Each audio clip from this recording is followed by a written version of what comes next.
हमारे आदरणीय कपूर चंद जी पुलिस साहब इमरजेंसी लगी। इन्होंने अपना अखबार तो 1956 में शुरू किया, बहुत 500 रुपए में अखबार शुरू इन्होंने किया कुछ मित्रों के सहयोग से, 500 रुपए में 1956 में।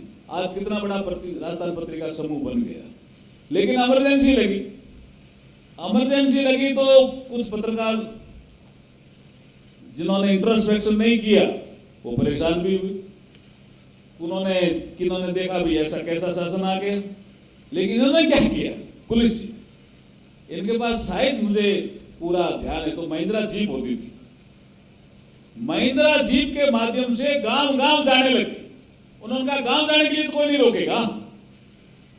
जैसे गुलाब जी अब चुनाव होते हैं तो जागो जनमत के माध्यम से शहर शहर गांव गांव जाकर के कहते हैं कि लोकतंत्र ठीक है, तो फिर लोकतंत्र में भागीदारी आप निभाते क्यों नहीं हो? ये अगर कोई काम करते हैं तो हमारे आदरणीय गुलाब जी करते हैं। ऐसे ही पुलिस ने काम शुरू किया, जीप ली, गांव गई। फिर मैं छोटा था, मुझे ध्यान आ रहा है, एक प्रोग्राम चलाया, आओ गांव चले।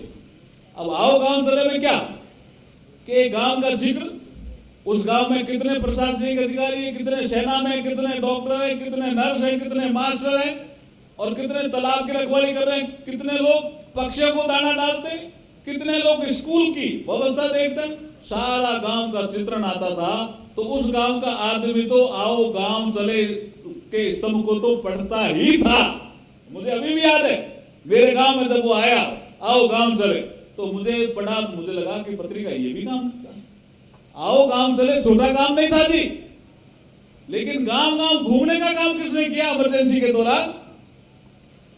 आदरणीय पुलिस जी।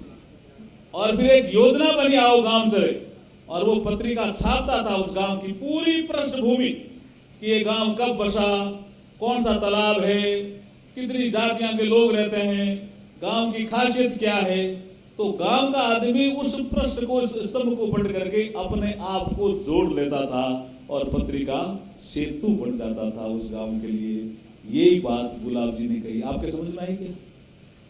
आई तो ताली बजा दीजिए, फिर आई तो ताली जोड़ते हुए बजा दीजिए। यही सेतु बनने के लिए यह आए हम गुलाब जी।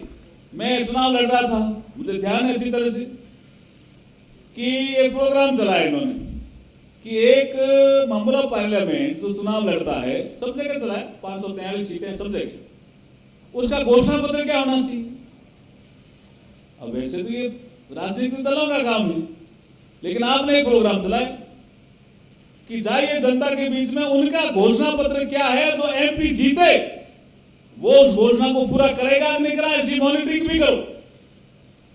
तो कुछ लोगों ने कहा ये पत्रिका क्या कर रहा है, लेकिन मुझे आज समझ में आया पत्रिका सेतु का काम कर रहा है, और जिसके माध्यम से हमने ब्रिज बनाने का काम किया।